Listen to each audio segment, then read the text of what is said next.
told your friend you're not okay? And tell me what's wrong and why you never said you felt that way.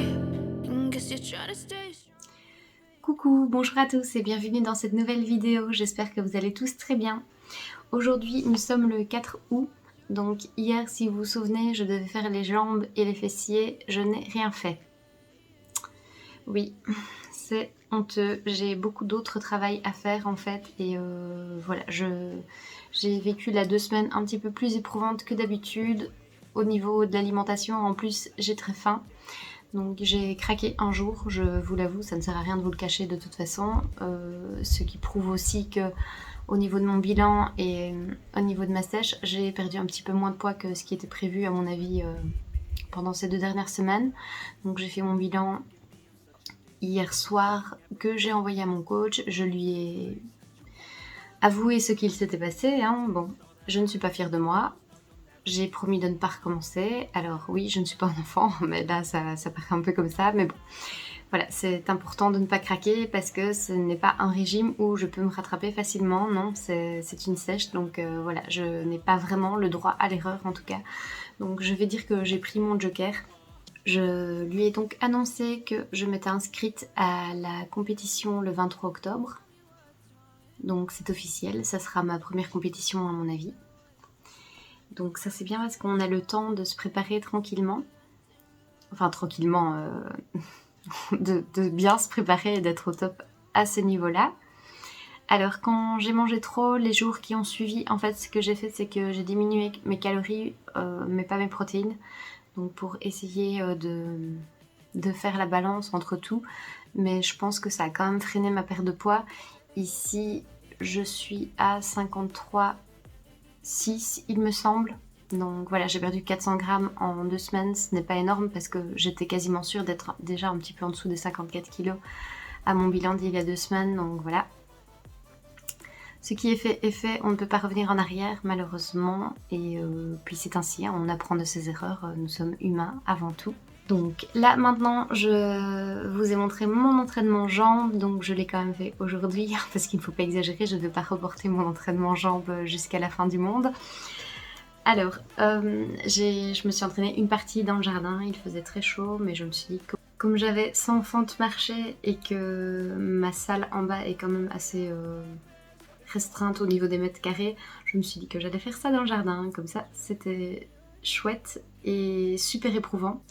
Donc je n'ai pas pris beaucoup de poids dans chaque main parce que c'était quand même assez hard, en plein soleil, à 30 degrés. Et du coup j'ai pris très léger parce que je venais aussi de faire toute ma séance jambes, donc c'était vraiment le final.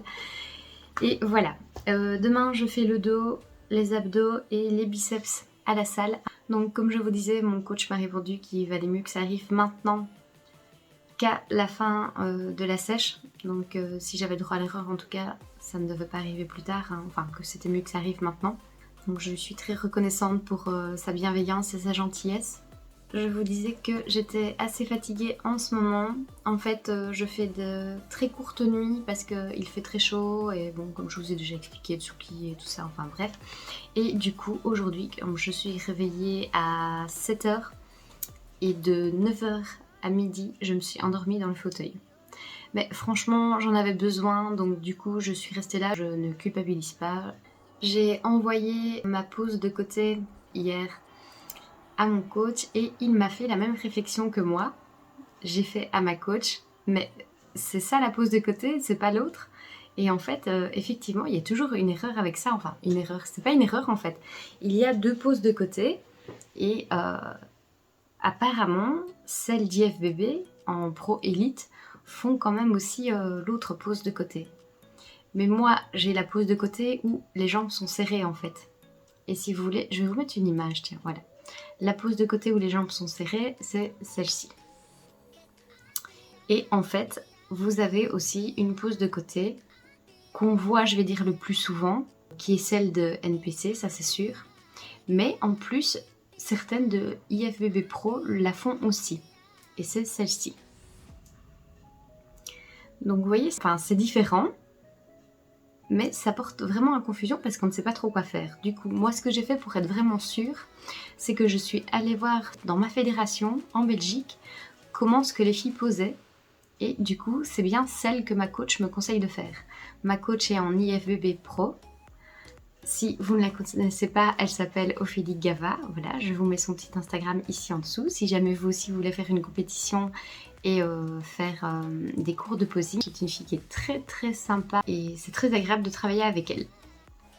Alors, donc elle, de toute façon, elle travaille ainsi et donc elle m'a montré tout de suite les poses. Et comme je vous disais, quand je lui ai montré moi les poses que j'avais appris, elle m'a dit mais non, c'est pas du tout ça. Enfin, elle était surprise, elle ne voyait pas trop de quoi je parlais en plus. Donc, vous voyez, c'est fou, hein, comme quoi il y a vraiment plusieurs écoles. Et je me demande même si en fait c'est pas par rapport au pays d'où on vient qu'on n'a pas les mêmes poses de base. Celle de dos et de face souvent c'est la même chose. Alors je lui ai bien posé la question pour mon bikini parce que je voulais savoir exactement quelle culotte il fallait que je prenne et il y en a 2 sortes, donc nous c'est la russe et donc elle va regarder s'il y a autre chose aussi au niveau du bikini que je dois cocher et que d'autres informations en fait que je suis censée donner ou pas. Donc j'ai vu qu'il y en avait une de vous qui avait répondu, qui a déjà fait des compétitions aussi, comme quoi au niveau du tanning on était bien nus et que des fois c'était des hommes qui nous tannaient et des fois des femmes, mais que les femmes et les hommes étaient séparés.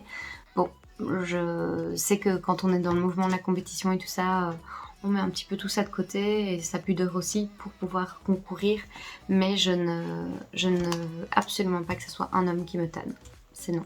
Donc je vais voir ce que je vais faire, je peux toujours de toute façon à mon avis poser des questions s'il y a le tan à réserver et sinon eh bien j'achèterai des produits moi-même et je le ferai moi-même. Ma coach en posing me disait que elle le faisait elle-même, c'est que c'est possible, en plus je ne suis pas seule donc je peux me faire aider, donc c'est un budget que j'aurai en moins à mettre au niveau du tan sur la compétition parce que je ne sais pas combien ça coûte, tiens, quand on le fait faire via la compétition. C'est comme le maquillage en fait, c'est vrai qu'on n'en a pas parlé. De premier métier, je suis esthéticienne.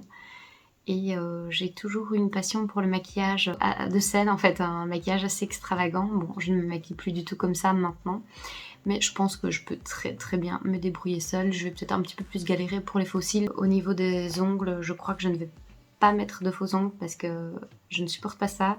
En plus, il ne faut pas oublier que je suis chef, donc je cuisine. Et je ne peux pas avoir de longs ongles. Et sans compter que ça abîme vos vrais ongles très très fort. Enfin, je le sais parce que moi-même, j'ai appris à faire les faux ongles et j'en ai eu pendant tout un moment. Et je n'ai pas envie de faire ça. C'est comme les faux cils, quand on met par petits paquets et tout ça. Ce qui se passe aussi, c'est que vous pouvez perdre vos cils quand la colle se détache et que vous perdez les faux cils en fait. Bon. En tout cas, avant c'était comme ça. Maintenant, peut-être que c'est mieux, que c'est plus adapté, que la colle est meilleure, je ne sais pas. Mais je vais voir, à mon avis je vais juste mettre des trucs qui s'enlèvent facilement et que je ne dois pas garder trop longtemps, même si je trouve ça hyper joli, hein, les faux cils. Ça agrandit le regard, c'est magnifique. Mais moi j'ai déjà des grands yeux de toute façon, donc je crois que on me verra de toute façon, enfin on verra mes yeux quoi qu'il arrive. Il faut juste adapter son maquillage aussi et faire quelque chose de vraiment bien. Je vais vous laisser, on se retrouve demain. En tout cas, ma motivation est bien présente, elle est revenue aussi. Voilà, ça m'a fait du bien vraiment de me reposer tout à l'heure, d'avoir un mail de mon coach. Et donc j'ai reçu mes nouveaux bilans. On diminue de nouveau les calories.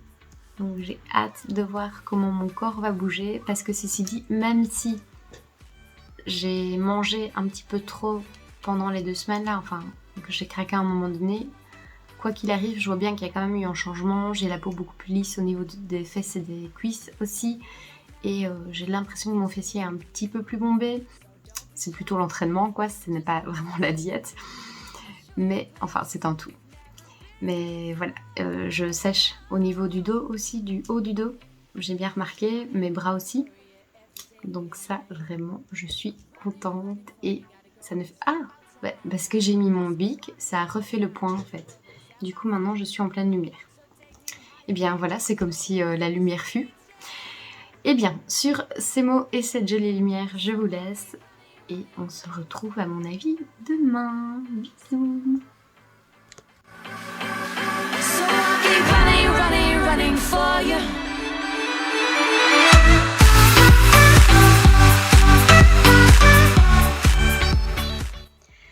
Coucou! Alors aujourd'hui nous sommes vendredi, donc demain normalement je bosse. Aujourd'hui je vais faire le dos et les biceps.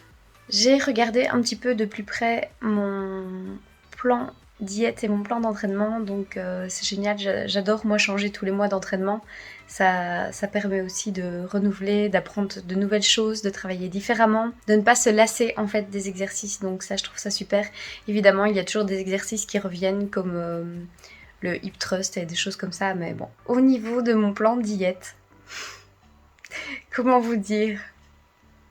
Je pense que là je n'ai même plus place pour mettre 1 ou 2 fruits. C'est vraiment limite quoi, limite un fruit.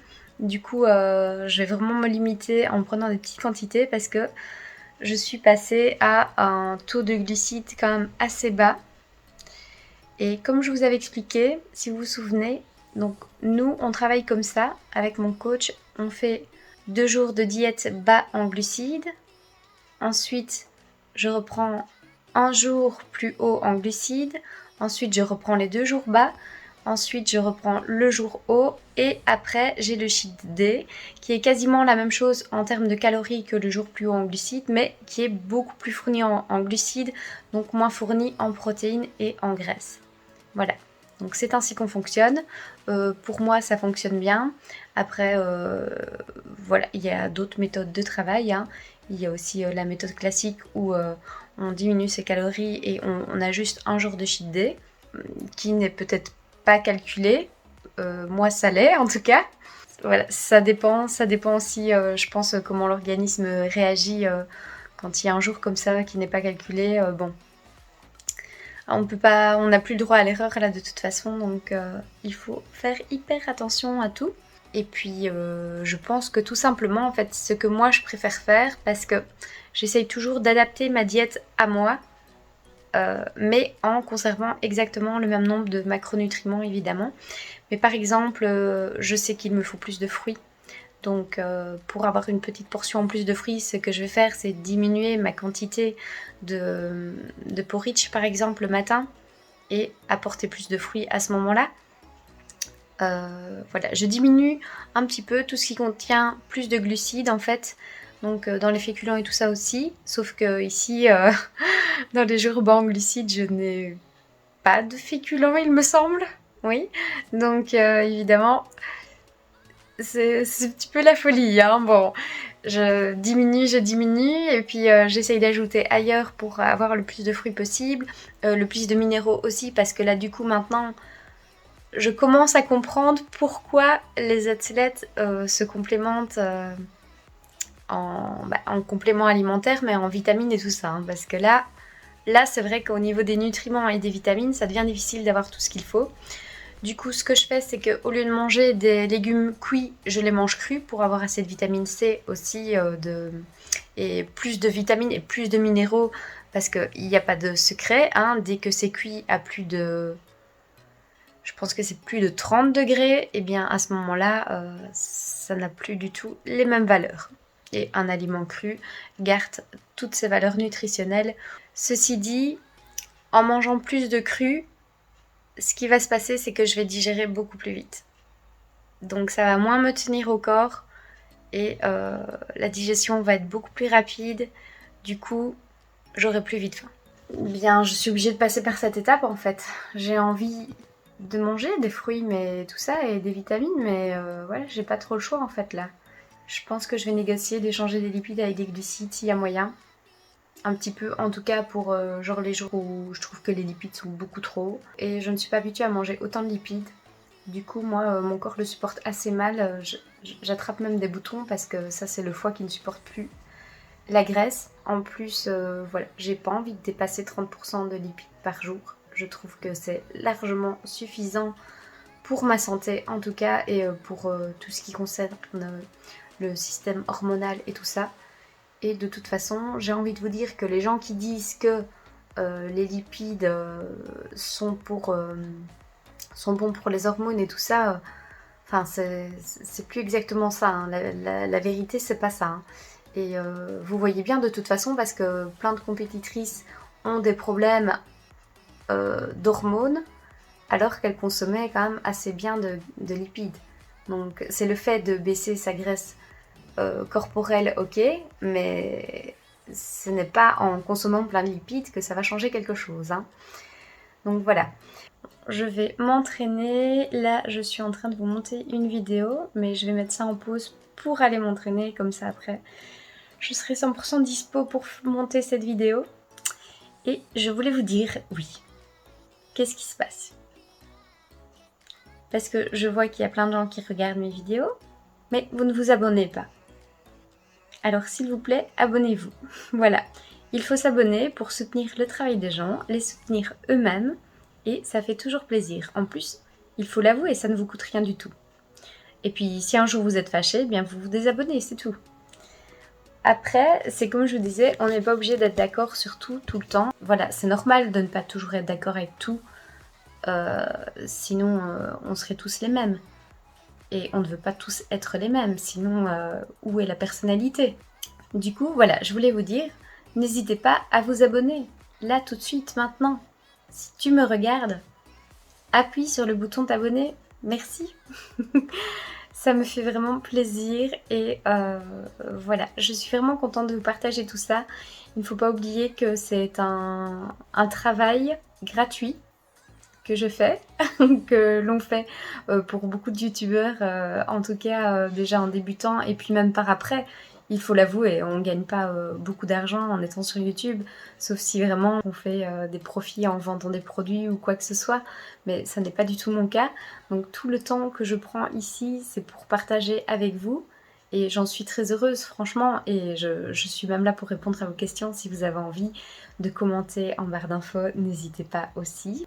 Voilà, moi je pense que YouTube est un lieu aussi de partage, mais comme je vous dis, ça prend beaucoup de temps de monter les vidéos, de filmer, de partager, et donc ça serait vraiment sympa juste de s'abonner. Voilà, juste si vous pouvez vous abonner, vous seriez tellement adorable. Bon, je vous fais des gros bisous et je vous dis à bientôt. Je vais m'entraîner, bisous!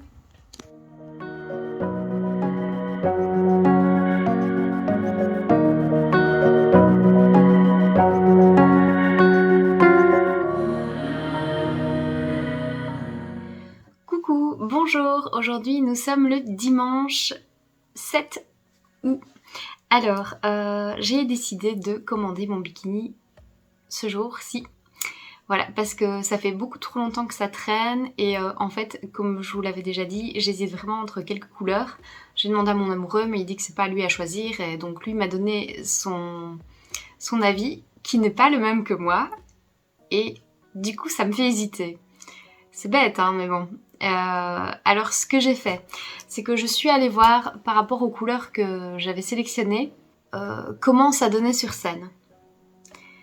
Parce qu'en fait, ce qu'il se passe, c'est que quand vous êtes à la lumière d'un objectif comme un appareil photo ou quoi que ce soit, votre bikini paraît très clair et lumineux, mais une fois sur scène, ça paraît beaucoup plus foncé en fait avec les lumières. Donc voilà, il faut quand même que je fasse attention à ça. Donc moi j'aimerais bien un bikini qui n'est pas trop foncé à la base, donc je vais prendre une couleur plutôt claire qui rend bien la lumière en fait. Et j'ai une autre petite astuce, c'est que pour choisir vraiment le bikini et la couleur qui me va le mieux, ce que je vais faire, c'est que je vais prendre dans mes bikinis, vous savez que j'en ai beaucoup, les couleurs qui correspondent à la description ici des bikinis de scène, et je vais voir celui qui me va le mieux, donc par rapport à la couleur de mes yeux, de mes cheveux et tout ça. Et c'est ainsi que je choisirai ma couleur, et comme ça je choisis mon bikini. Il parlait aussi d'une coque courbée. En fait, c'est fait exprès pour les personnes qui n'ont pas d'implant, donc pour les poitrines qui ne sont pas refaites. En fait, au niveau ici de la coque, ça revient un petit peu vers l'intérieur pour ne pas justement que ça fasse un vide. Vous avez sûrement déjà vu ça, mais par moments ça peut donner un vide ici, surtout que c'est assez épais les coques de bikini de scène. Et c'est tout simplement pour ça. Alors est-ce que ça va faire ça ou pas? Du coup c'est 50 € en plus. Et il faut savoir qu'un bikini de scène c'est entre 350 et 500-600 €. Enfin voilà. Donc payer en plus encore 50 €, c'est quand même déjà un gros budget en fait. Donc je pensais que j'en aurais trouvé un peu moins cher, mais Voilà, oui, on peut trouver certainement des choses moins chères, même sur Vinted, j'ai vu qu'ils en vendaient et tout ça, mais du coup, c'est pas exactement sur mesure, donc c'est pas à votre mensuration, à vous exact. Et voilà, ça me fait un peu peur de faire ça, donc je préfère quand même payer mon bikini. De toute façon, il faut bien se dire que vous pouvez le réutiliser sur d'autres concours aussi si vous avez envie d'en faire d'autres. Enfin, je dis vous, mais en fait c'est moi, hein, mais si quelqu'un d'autre a la même idée que moi. Bon. Alors, hier soir, j'ai eu encore du mal parce que j'avais encore envie de craquer, de manger plus et tout ça. Alors, j'ai décidé de mettre en œuvre tout ce qu'il faut pour ne pas tomber dans un schéma comme ça où je me sens mal parce que je me sens privée. Du coup, je vous explique un petit peu tout ce que je vais mettre au point. Déjà, la première chose, c'est que je vais m'entraîner plus tôt. J'attends toujours de m'entraîner plus tard parce qu'en fait, ça me permet de ne pas avoir super faim pendant toute la journée. Mais le problème, c'est que quand je vais m'entraîner plus tard, ce qu'il y a, c'est que des fois la motivation n'est plus là parce qu'il y a aussi la fatigue derrière et du coup, je n'ai plus envie de m'entraîner. Donc, je me force à aller m'entraîner, je fais un entraînement qui n'est pas à 200%, en tout cas quand c'est à la maison. Si je vais à la salle, il n'y a pas de problème, mais bon. Je n'y vais pas tous les jours non plus, mais je m'entraîne 6 jours semaine, donc oui, je m'entraîne quoi qu'il arrive. Autre chose, c'est d'aller dormir plus tôt. Comme vous le savez, je ne dors pas assez. Cette nuit, j'ai encore été réveillée 2 fois par Tsuki. Ce qu'il y a, c'est que si je suis fatiguée, j'ai faim. Et donc de traîner le manque de sommeil, la fatigue toute la journée, plus l'entraînement et tout ce que ça comporte, à la fin de la journée, si après 10 heures par exemple je traîne le soir à faire, je ne sais pas, admettons du montage vidéo, quelque chose comme ça, hein, eh bien ce qu'il se passe c'est que je vais avoir envie de grignoter. Donc de toute façon ça ne sert à rien que je reste réveillée parce que je sais que la tentation est là. Et du coup pour pallier à ça, je vais aller dormir plus tôt. Alors ce que je fais pour avoir plus facile, vu que je n'ai plus beaucoup de calories, eh bien, je consomme uniquement mon jus au matin, donc un jus de 200 ml, genre un jus de carotte ou un jus de concombre ou un jus d'herbe, un jus vert en tout cas, mais assez pauvre en glucides aussi, mais assez pour que mon cerveau ait déjà du glucide dès le matin, parce que ça c'est super important de se nourrir en glucides dès le matin, et de toute façon c'est un peu... Enfin, si vous n'en donnez pas à votre corps, vous faites travailler vos glandes surrénales à 1000%, hein, et vous fonctionnez sur l'adrénaline. Et en fait, le problème c'est que fonctionner comme ça sur l'adrénaline, ce n'est pas hyper bon non plus, en tout cas sur le long terme. Donc on peut faire ça pendant toute une période, le jeûne et tout ça, mais pas toute la vie, quoi. C'est pas l'idéal parce qu'il faut pas oublier que votre cerveau, il est là, c'est hyper important et il a besoin de glucides dès le matin. Donc moi, ce que je fais, c'est que je prends juste un petit jus, je reporte au plus tard mon repas du midi, je peux faire une petite collation, mais j'enlève mon petit déjeuner si j'y arrive. Du coup, si vraiment je meurs de faim, voilà, je m'arrange pour ne pas craquer non plus et je mange un tout petit peu de porridge ou quelque chose comme ça. Ce qui va faire qu'en annulant mon petit déjeuner de porridge, en fait, j'aurai plus de glucides pour la journée. Un autre point essentiel que je vais faire, c'est que je le fais déjà, mais je vais l'augmenter. Je fais une collation avant d'aller dormir. C'est important pour moi, ça ne l'a jamais été à ce point-là, mais là, en période sèche, c'est très important, d'avoir un dessert avant d'aller coucher. Donc, c'est-à-dire un yaourt végétal, je mets des petites crispies de soja. Ça dépend ce que je peux prendre en plus, mais des fois, j'ai une cuillère de beurre de cacahuète ou j'ai du PB2, c'est de la poudre de cacahuète fortement dégraissée que je mélange avec un peu d'eau et que je mets sur mon yaourt. Un petit peu d'amandes effilées. À un moment donné, je mets aussi des petits vermicelles de chocolat vegan. Donc ça me fait une petite collation sympa après mon souper, parce que après le souper, en fait, j'ai envie de sucre. Et puis ainsi, j'irai dormir. Donc aller se coucher plus tôt, c'est important. Donc je ne recommencerai pas à travailler après mon souper. Et surtout pas avant. Enfin, ma collation sera vraiment la fin de ma journée. Je vais aussi essayer de faire plus de promenades pendant la journée. Ce qu'il se passe en ce moment, c'est que Tsuki a vraiment beaucoup de mal et je culpabilise de le laisser seul à la maison et de partir me promener avec les 2 autres qui avancent à un rythme incroyable comparé à lui. Parce que là, en fait, à chaque fois qu'on va promener, on fait des toutes petites promenades, donc si ça me fait 1000 pas, c'est vraiment limite, quoi. Et en fait, on attend tous que Tsuki avance. Je sais que ce n'est pas de sa faute, c'est un pauvre petit loulou, un pauvre petit papy d'amour, mais le problème c'est que les autres chiens sont un petit peu privés aussi parce que lui n'est pas bien. Ce que je faisais pendant une période, c'est de l'attacher, donc de le porter. Mais ce qu'il y a, c'est qu'il ne sent plus quand il fait ses besoins. Du coup, si je le porte, il risque aussi de faire pipi ou caca pendant que je le porte. C'est ce qui est arrivé une fois il y a quelques mois, je vous en avais parlé. Donc c'est vrai que c'est plus embêtant maintenant de le porter en fait. Parce que le porter, ça appuie un petit peu certainement sur sa vessie, ça le dérange et du coup il est moins à l'aise qu'avant. J'ai un petit sac à... Je vous l'avais montré je pense dans une vidéo, un petit sac à dos. Mais où on porte le chien devant, donc c'est bien un sac pour chien et pas pour bébé si jamais. Oui, ça se fait. Et je me vois mal avec une poussette dans les bois, plus les 2 laisses des chiens. Du coup, je vais voir un petit peu comment ce qu'on fait par rapport à ça. Il faudrait limite que j'aille promener uniquement quand mon amour est là pour ne pas laisser Tsuki tout seul et m'enlever ce sentiment de culpabilité d'abandonner mon petit Tsuki pour aller promener. Alors maintenant, je vais aller m'entraîner. Et je ne sais plus si je vous l'ai montré, mais j'ai acheté un nouveau petit bullet journal. Voilà, il est trop mignon. J'en avais besoin d'un assez rapidement en fait.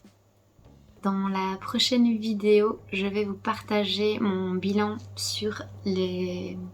Depuis le début en fait. Depuis le début, comment ça s'est passé, mon changement, combien de kilos j'ai perdu, combien de centimètres aussi. Et c'est plutôt drôle, mais là, en voyant les vidéos précédentes, je trouvais que j'avais quand même assez maigri du visage en fait. Donc voilà, je vois que mon coach vient de m'envoyer un message via Instagram. C'est pas du tout son genre. Peut-être qu'il me demande si je peux partager quelque chose. Moi je vois un truc comme ça, je suis déjà toute stressée. C'est vraiment bête, mais bon. Allez, bon bah je vais vous laisser parce qu'il faut que je lise ce qu'il m'a laissé comme message. Et voilà. Et si il m'en donne l'autorisation, évidemment, je vous dirai qui c'est. Parce que peut-être que certaines personnes ont envie de savoir qui est mon coach. C'est quelqu'un qui était quand même assez connu. Et je n'ai pas pris un coach américain, j'ai pris un coach français. Ah, dites-moi un petit peu si ça vous intéresse du coup, si vous avez envie un petit peu de savoir tout ce que j'ai dû dépenser comme argent pour la compétition. Donc au niveau du coaching, mais aussi au niveau de tout ce qu'il faut acheter, des réservations, de la fédération et tout ça. Allez, je vous fais des gros bisous et je vous dis à bientôt. Eh bien, me revoilà. En fait, mon coach me demandait pour voir s'il pouvait partager ma transformation depuis le début. Donc évidemment que j'ai dit oui. Au début j'avais dit non parce qu'en fait j'étais pas du tout à l'aise avec mon corps du moment. Et du coup j'avoue que j'étais vraiment gênée de montrer d'où je partais.